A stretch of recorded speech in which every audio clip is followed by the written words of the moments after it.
I'm here with Sohail Gorji, the president of ITD Canada.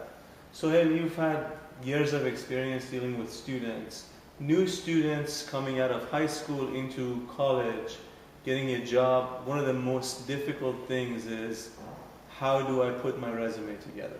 What are some key points that I can use on my resume to attract the attention of the employer? How do I set myself apart from thousands of resumes of job applicants that may be placed on the employer's desk when a job opening is posted?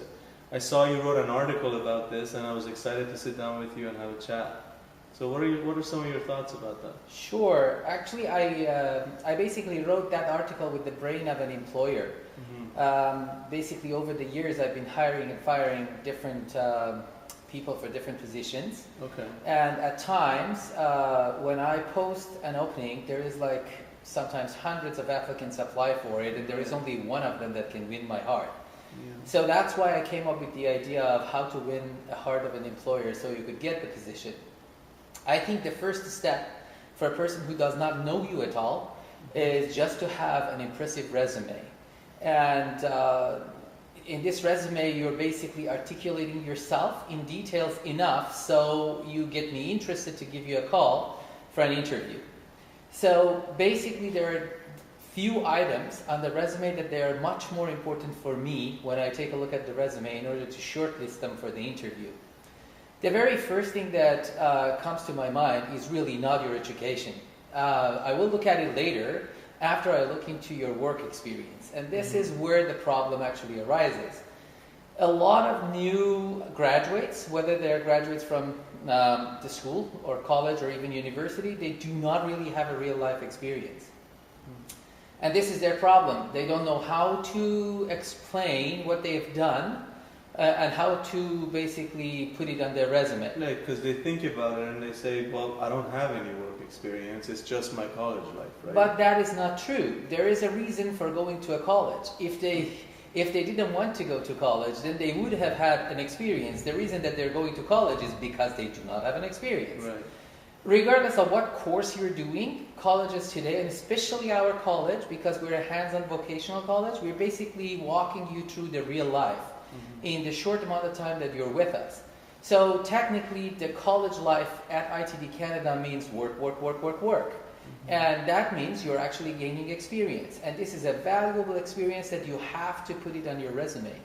So very often when I'm talking to students, they're like, but I don't have any experience. And I'm like, that is not true. I taught you in this particular course and I got you to do 5 projects for me. Right. And these are very similar to the real life projects. So that's a valuable experience that you have to put on your resume. That's a portfolio, right? So portfolio is like another item that you have to have beside your resume. And it doesn't matter what you do or what your profession is. You need to have a portfolio or what you have done. And if you're in a school, the portfolio starts with school projects. So technically, if you don't have any experience, or if you're a new immigrant and you do not have any experience in Canada, you already had lived somewhere. You had done something. And if you hadn't, if you're technically a fresh off the high school person and then you came to the college and you took 1-year program and now you're actually free to go find a job, your experience is whatever you've done in school. Try to be as detail-oriented as possible. Tell me about what you've done in your projects. If I'm going to hire somebody who's programming for me, I really need to know what you've done. I'm looking for special words that gets me interested, provokes me to pick up the phone and give you a call. Right. Plus nowadays, those buzzwords, keywords that you're talking about are also searched by bots online to select certain resumes so that it can make the employer's job easier. Exactly. Right? So because for bigger companies, there could be thousands of resumes are coming, and no boss has the time to just go over 1,000 resumes. Yeah. So what they do, they have the resumes scanned, and they get a robot to take, or a software to take a look at whatever the keyword is there. For example, if I'm going to hire a graphic artist, I really need them to know Adobe Photoshop, Adobe Illustrator, maybe InDesign. So I need to see those words on your resume. If you're just telling me, oh, I'm great, but you're not telling me what you're great at, chances are your resume What goes to the garbage tools can. you're familiar with, how much experience you have with those tools. What have you basically done with those Right. tools and all that kind of stuff. So that's the very first thing that gets my attention. I really need to stress on the fact that you need to put the buzzwords in. I need to see. Like if you're a programmer and you've done linked lists, I need to see that. If you're a network administrator and you've done routers, I need to see that. If you're a graphic artist and you work with Photoshop, I need to see this. So that's the very first step. The second step is that, okay, well, he has the skills that I want, but into what extent? So Right. I need to see a little bit of details of what you have done. So what's your level of expertise with this tool? Or this- Exactly. Right. And it is only at that time that I'm taking a look at your education. Mhm. And I guarantee you, 90% of the people in Canadian industry, they're like that. They don't care about which university you graduated from or which college you graduated from. They or want to make sure you can do the work, right? That's exactly what it is. Right. I personally do not care if you're a graduate from Harvard or just a college next door. As long as you can do the job that I want you to do, I'm happy. And I will actually give you a phone call to get this. So make sure you basically itemize whatever you've done at school if you don't have any other experience. If there is other experiences overseas in some other countries, in Canada, whatever, make sure that you actually have all those experiences listed in as much as details as possible so I know you're capable of doing the job that I have an opening for. Right. I know this is supposed to be a short video, and there's a lot that goes into putting together a professional resume, from the graphics of it, or the simplicity of it, the look and feel of how it looks when you're going through 100 PDFs or printouts.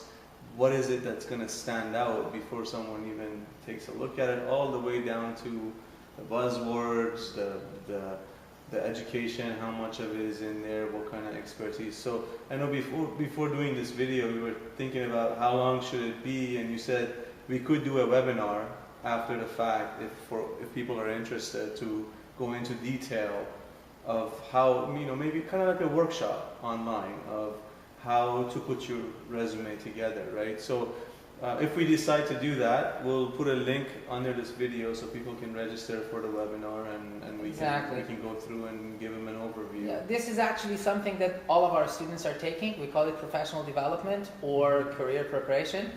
We actually teach all this stuff, but it would be interesting to just cram everything that we do in 40 hours in about an hour or two and just do it as a webinar. It's going to be very, very interesting, very informative, from the very first step that is creating your resume all the way to how to get an interview, what do you do post-interview, how do you still keep people interested until you actually get a job. Mm-hmm. The objective of this is to get a job in Canadian environment. And the way that I'm looking at it is very objective as well. I'm looking at it as an employer. I'm not looking at it as an educator. I'm looking at it as an employer. What do I want in your resume? What do I want to see in your interview? What do I want to see on your cover letter? What do I want to see in your portfolio? In a combination of all of this is the one that actually gets me inspired to hire you. Right. So hopefully we'll do a few more short videos on these various topics that you just talked about, touch on them, and then the webinars are sort of more detailed. Exactly, that's actually a very good idea. If we can do it. So maybe next video will be on interview skills. Who knows? Exactly. We'll see how it goes. Sure. All right. Until next time. Thank you. Thanks a lot for listening and watching.